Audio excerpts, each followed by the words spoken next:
Joining us online to discuss the state of New York is Chairwoman Elise Stefanik, who's representative for New York's 21st District, the most senior elected Republican in New York State. She's currently the chairwoman of House Republican leadership, and she recently launched a Save New York PAC designed at helping Republicans in local races around the state. Representative Stefanik, thanks so much for joining the show. Really appreciate it. Great to be with you, Ben. So why don't we start with the state of play in New York? Obviously, this New York City mayoral race is a complete bleep show, and it is a disaster area. The debate that they had last night was a complete mess and indicative, I think, of the state of the Democratic Party in the state of New York. What do you make of the state of play in New York, which, of course, has been a Democratic stronghold forever at the state level and also in New York City? Well, you talk about how it's a Democratic stronghold and the result of single party Democrat rule over years. And in fact, I've seen this over the course of my lifetime. You've seen absolutely no rule of law. You've seen releasing of criminals. You've seen putting illegals first, the highest taxed state in the nation, the least friendly to small businesses. We lead the nation in population exodus. And as a result, in the past few election cycles, no state has moved more to the Republican direction than New York State. If you look at President Trump's performance in 2024, he did historically well in communities in the Bronx and Queens, for example, than any other Republican on the ballot. If you look at 2022, when Lee Zeldin was on the ballot, he came within 6 points to defeating Kathy Hochul, who essentially is an accidental governor. What is interesting today, Ben, and very concerning, is you saw the Democrat mayoral primary last night, the debate, and it was the epitome of the just absolute challenges and catastrophe in today's Democrat Party. Every single candidate has been on record for defunding the police. Every single Democrat candidate has supported failed bail reform, which of course caused this crime crisis and the skyrocketing of danger in New York State. You had candidates like Zohran Mamdani, who didn't want to acknowledge Israel's right to exist as a Jewish state. You had a failure of candidates to combat and condemn anti-Semitism, which is raging on the streets of New York. And of course, you saw what has happened at Columbia. So these are real crises, and they're created by Democrats.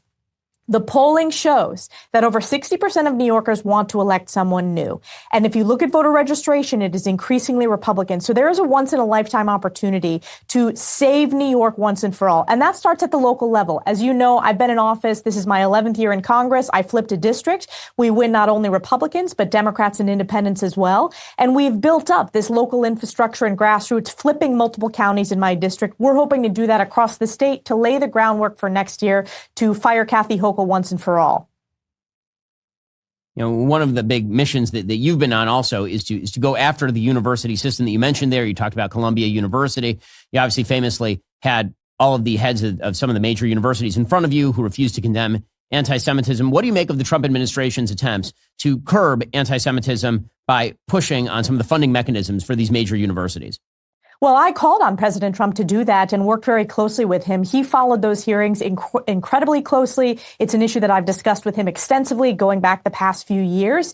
And I applaud this administration for stepping in and holding these universities accountable. We saw, Ben, they had an opportunity to save themselves. They failed. They failed at the highest levels, but it is endemic within these institutions, whether it's the offices of DEI, whether it's the rise of anti-Semitism, even predating the Hamas attack against Israel on October 7th. You see the decline of admissions of Jewish students. You see assaults, physical threats, verbal threats against Jewish students. You've seen Hillels who have been targeted at these schools across the country. You've seen professors who are spewing vile anti-Semitism, and yet they're propped up by these universities. In the state of New York, look at what has happened to Columbia. These are once great institutions that have failed at all levels. They have fundamentally lost their way. So it is important for this administration, and it's why Congress has stepped in as well to use the power of the purse when it comes to ensuring that U.S. taxpayer dollars don't go to prop up this anti-Semitism. You know, one of the things that was astonishing watching some of the debate last night was the openness toward immigration from some of the worst places on earth and of some of the worst people. There are people on stage who are literally saying that you should withhold your tax dollars from New York if New York complies with federal immigration law in consilience with the Trump administration. The Trump administration right now is trying to reduce the number of people coming in from abroad who hate the country. This is something the Secretary of State Rubio has talked about, obviously. And in the aftermath of a person who pretty clearly is an illegal immigrant throwing Molotov cocktails at Jews in Boulder, Colorado for the great sin of rallying for hostages. And the Trump administration is trying to deport the family, and a judge is standing in the way. It's never been more important for the White House and for the federal government to stand in the way of the importation of people who hate the country, hate the West, hate Israel, hate Jews. I mean, they're not in coordination with American values, and yet they're Democrats who want to bring more of these folks in. I stand strongly with President Trump, and it is important that we take a moment to comment on the absolute anti-Semitism, this terror attack on U.S. soil that happened in Boulder, Colorado. The fact that this illegal was here because of Joe Biden's failed border policies, Molotov cocktails thrown, including an individual who was a Holocaust survivor, Ben. This is happening on U.S. soil, and it's a result of policies. And what did you see from New York Democrats? By the way, a party that Kathy Hochul leads, you saw that they want more illegals, that they're putting illegals first, but they also want to keep importing people that fundamentally are anti-American. We need to make sure we are standing up for American values. And that's why you are seeing electorally increasing numbers of votes in key parts of New York moving towards the Republican direction, because enough is enough. You also heard on the debate stage last night the fact that they want to continue using U.S. taxpayer dollars for illegals housing, for illegals healthcare, for illegals first and New Yorkers last. New Yorkers don't want that. New Yorkers want to put New Yorkers first. And that's what I intend to do. That's what I've done in Congress, and we're going to be supporting candidates to do that at the local and all levels up and down the ballot. Now, speaking of your role in Congress, obviously the big, beautiful bill has just recently passed Congress. It is now sitting in the Senate, where it's being renegotiated. And then eventually there will be reconciliation between the bills that come forth from both houses. What do you make of the debate over the big, beautiful bill? Obviously, you voted in favor of it. There's been a lot of talk about the debt ceiling and debt. What is your take on that conversation?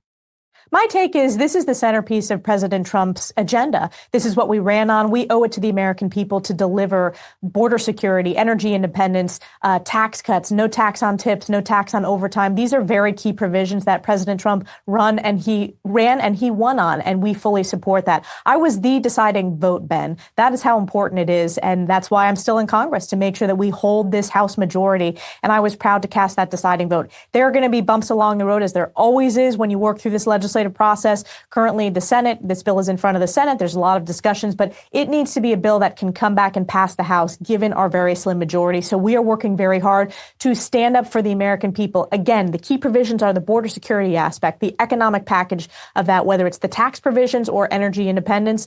So yes, I know the day-to-day news headlines can make it seem rocky, but we've been able to deliver. And most importantly, President Trump has been able to deliver and has a way to be able to work with all of these members, all of whom he knows, including all the senators, all the House Republicans, to get this done for the American people. And I'm particularly proud of the important economic pieces, cutting taxes, not only for Americans, but specifically for New Yorkers, which has been a very important part of our delegation's effort.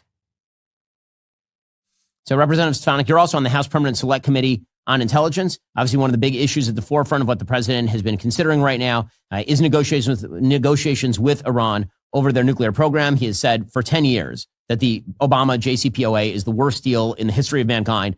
He has said clearly and concisely that there should be no nuclear development in Iran, period. What do you make of the intelligence that's coming in about Iran's actual nuclear development, their levels of nuclear development? How urgent is the situation? And what do you make of the negotiating strategy of the United States? Well, first of all, President Trump is the master negotiator. We have seen this, whether it's the Abraham Accords, whether it is his trade deals, and it will be the case in this as well. We need to make sure that it is 0-0. No nuclear, not for power, not for anything. It needs to be zero nuclear resources when it comes to Iran. And the president has stated that over and over again. And the president is in the position to be able to deliver on that. I am deeply concerned Iran is just a growing threat in the region. But President Trump is, again, the strongest negotiator we have. And he is the strongest negotiator around the world. I've always taken this threat very seriously. We know that Iran is the backing of Hamas and Hezbollah. And of course, that led to October 7th, the bloodiest day for the Jewish people since the Holocaust. So we need to see this regime for what it is. It's a regime of terror. And we can never let them get a nuclear weapons capability.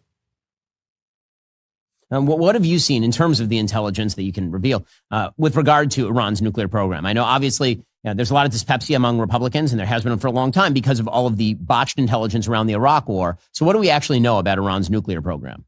I can't get into the specific intelligence that I'm seeing, Ben. That's done in a classified setting. What I can say that is we have been crystal clear, the House Republicans and this administration, that this will be zero when it comes to nuclear weapons capability. We can never let Iran get a nuclear weapon, and that has been clear from the first term under President Trump, and that remains clear today.